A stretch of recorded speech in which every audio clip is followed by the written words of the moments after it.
As members of the Global Farmer Network, we believe agriculture is part of the solution, not part of the problem. We are committed to developing agricultural leaders and sharing their stories across the globe. We have one purpose: to amplify the farmer's voice. My voice. Mi voz. La mia voce. My voice.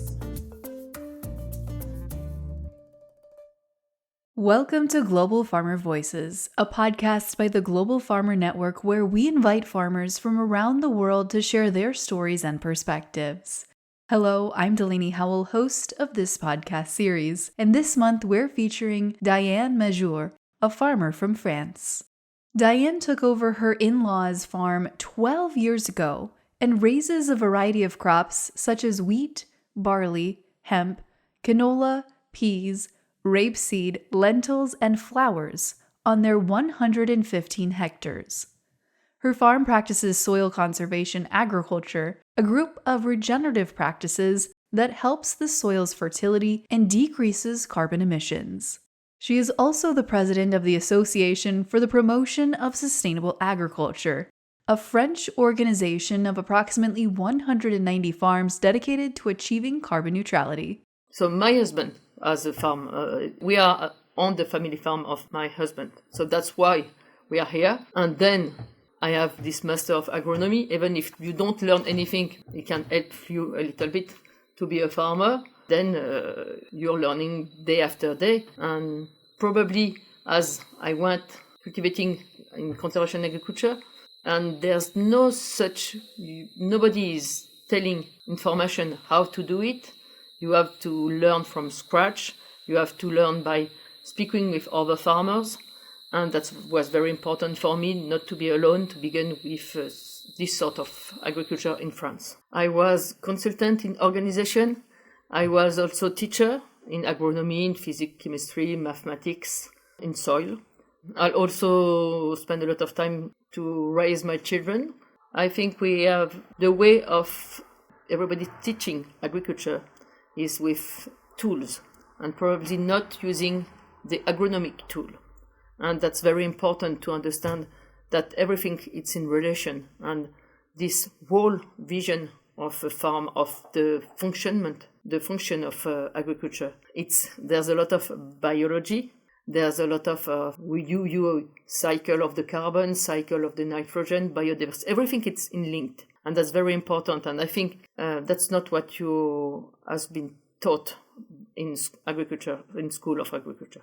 As we mentioned earlier, Diane's farm is very diverse, growing not only those various crops, but it is also surrounded by a forest that is home to many types of insects and birds. This has fostered her appreciation for conservation agriculture, and her operation has adopted sustainable practices like no-till farming and cover crops. Her latest cover crop is sunflowers, which bring color and nutrients to her fields.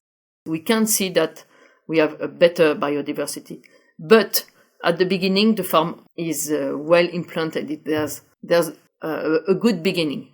Then I planted some edges last year, so that's look very, very fine. But it's not such important for where I am. What can I do more? So after, of course, the 3 principles of conservation agriculture. I'm sure you know it. They have been defined by the FAO, and it's of course cover crops. But it's also no tillage.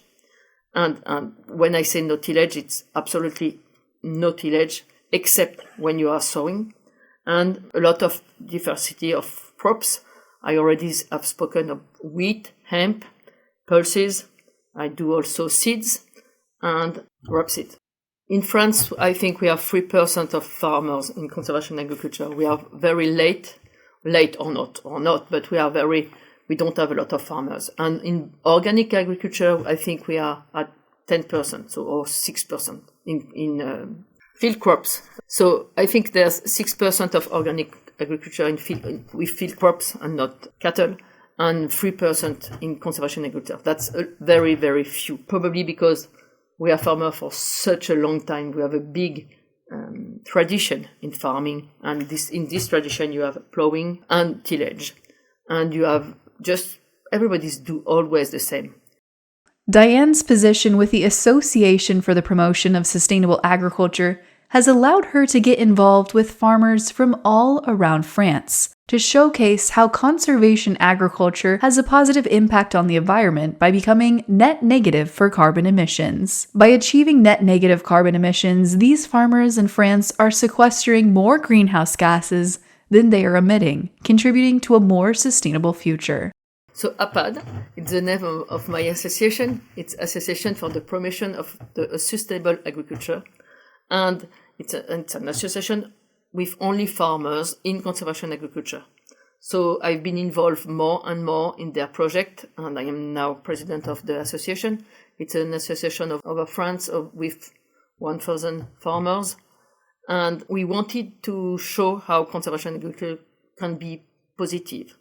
Of course, you can speak about biodiversity, you can speak about quality of water, you can speak about production, because you're producing as much as conventional agriculture, but you also can speak about climate and carbon. And that is very important today, and it could be a good way in to be heard by others. As we are with such a biomass during our crops, normal biomass during the crops, but biomass during the winter when nobody has biomass around me, of course we have a way of captation of carbon. Photosynthesis, it's captation of carbon.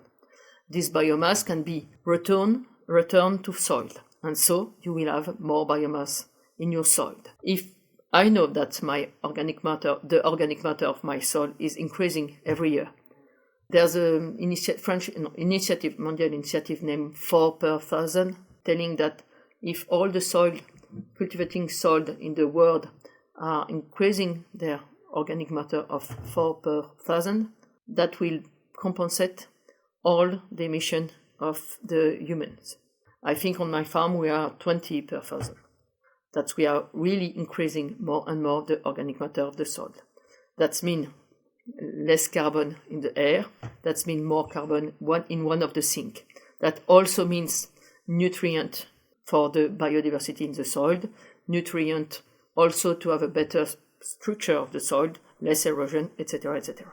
So as I wanted to speak positive about conservation agriculture, our association has been involved in a carbon project. In France, the government of environment has settled a program named Label Bas Carbone for our way of cultivating, for field crops. In France, Ministry of Environment has settled a program named Label Bas Carbone, and this is the one we went in, was specific for field crops. The idea was to measure all the emission and to measure also all the carbon stocked in the soil.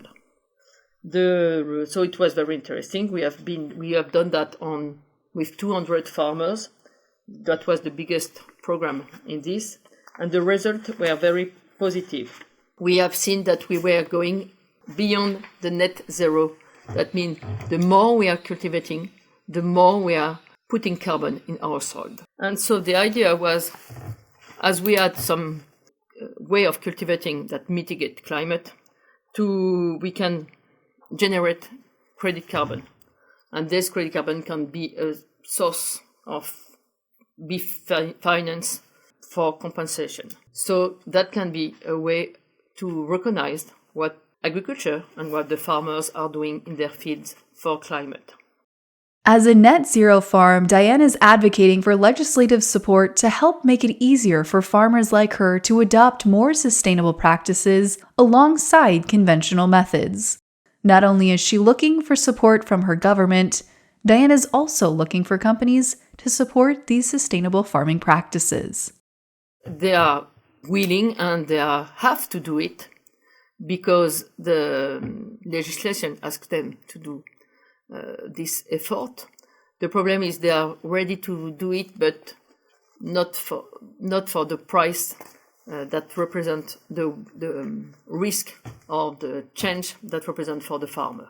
For a farmer, changing is not easy, and it will be a good, and doing this sort of agriculture, conservation agriculture, is really a solution for the climate problem and for the biodiversity, for the water, and for the production.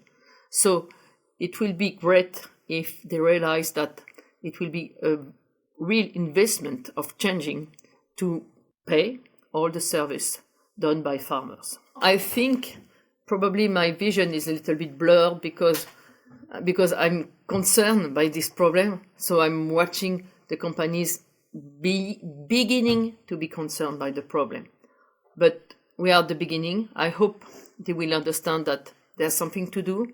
I hope they will be confident in farmers, because it's so easy to be confident of somebody who is just your neighbor. You can go and see the increasing of biodiversity. You can go and see what's going on the farms. And it will be really a good idea of the French company to invest in French farmers for a good change. I think the first solution is to have the right vision of farmers, of what they are doing for producing and what they could do for biodiversity, climate, etc. Of course, when I have the opportunity of speaking, I'm going to do it. I was speaking last week at the World Living Soil Forum in the south of France about farmer vision, and that was very important for me to don't be just thinking that you are going to save the world and to save all production without farmers. Diane's operation is part of the 4% of French farmers who have adopted conservation agriculture efforts. But she's looking to support more farmers who are interested in adopting these regenerative efforts on their own farm. So the first thing, it's very important to be there and said some of the planification of the ideas are not realistic on the ground. Then I have, with my association, we are promoting, of course, conservation agriculture, and we are trying to find the good techniques to settle in the farms, to find the good ideas, to give formation for the other farmers, and to enhance all the farmers to go in this idea. But the first declic, the first thing is that to have the right vision of farmers and what they can do. I hope we are going to go ahead. I'm sure that's one of the best way to solve a lot of problems for the farmers and for the society, and probably for the planet also. So I hope we are going step by step or running to be more and more doing this sort of agriculture. Being confident in nature, you use a virtuous spiral. The more you're doing, the better all the systems working. So you have to be confident. It's not easy. It's not easy to see your neighbor who is going to say, "Oh, I have better yields." Or it's always the same. So you just be confident of nature because it's going to work. When you are not tilling, that means you're letting all the life of the soil being whatever it wants. Of course, you can have slugs. Of course, you can have mice, and that's not such a good idea. But you have some tools against that. But if you are confident that no tillage will be better than tillage, you have to go on. That's the same thing with the cover crops. Diane's vision for a more sustainable future emphasizes collaboration between farmers, governments, and companies to drive meaningful change in agriculture, and we are proud that Diane is using her voice to make a difference. The GFN will continue to support Diane's efforts in sustainability and amplify her voice around the world. If you're interested in learning more about the Global Farmer Network's mission and its members, seeing some of the things the organization is doing, and finding out how you can get involved, please visit globalfarmernetwork.org. And if you'd like to support the Global Farmer Network through a donation, you can do so at globalfarmernetwork.org/donate. If you've enjoyed today's podcast, be sure to subscribe and follow the Global Farmer Network on social media: Facebook, Twitter, Instagram, LinkedIn, TikTok, and YouTube. Until next time, I'm Delaney Howell, and this has been the Global Farmer Voices podcast.